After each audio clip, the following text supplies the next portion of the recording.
ট্রাম্পের সম্ভাব্য ইরান চুক্তি রীতিমতো বেনিয়ামিন নেতানিয়াহুর রাতের ঘুম কেড়ে নিয়েছে।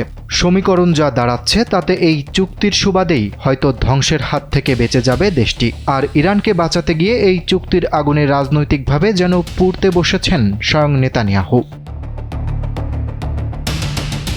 মধ্যপ্রাচ্যের চলমান উত্তেজনার মধ্যে যুক্তরাষ্ট্র ও ইরানের সম্ভাব্য কূটনৈতিক সমঝোতার আলোচনা নতুন করে গুরুত্ব পাচ্ছে।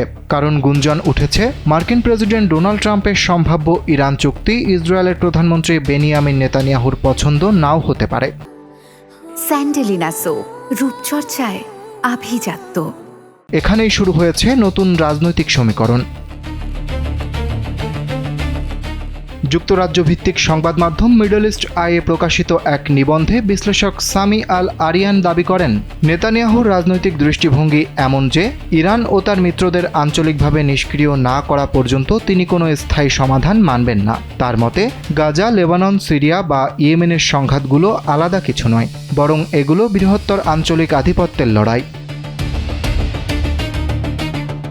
নেতানিয়াহু বিশ্বাস করেন, গাজায় হামাস বা লেবাননে হিজবুল্লার মতো ইরানপন্থী শক্তিগুলোকে পুরোপুরি ধ্বংস না করে যুদ্ধ থামানো যাবে না।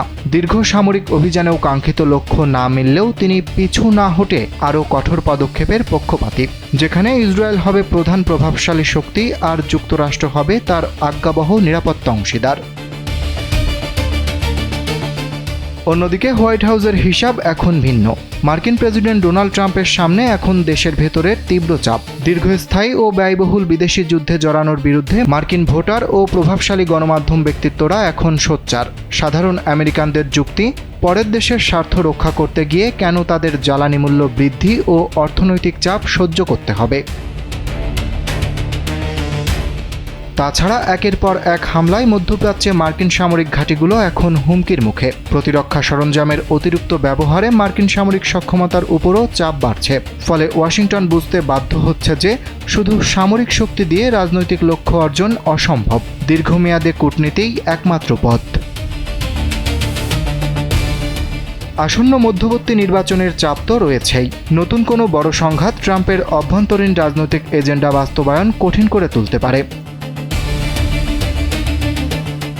বাস্তবতা হলো ওয়াশিংটন বা তেল আবিব কেউই ইরানকে পুরোপুরি দমাতে পারেনি, আবার ইরানও মার্কিন প্রভাব মুছে দিতে পারেনি।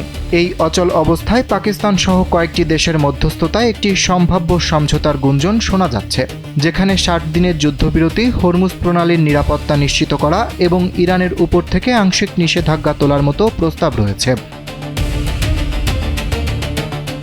এই সমঝোতা কার্যকর হলে ইরান ধ্বংসের হাত থেকে বেঁচে যাবে, যা তেহরানের জন্য এক বিশাল কৌশলগত সাফল্য।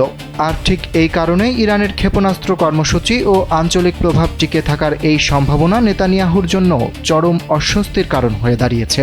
মধ্যপ্রাচ্য এখন এক চরম সন্ধিক্ষণে, যেখানে একদিকে রয়েছে কূটনীতির হাতছানি, অন্যদিকে আরও বড় বিধ্বংসী যুদ্ধের আশঙ্কা।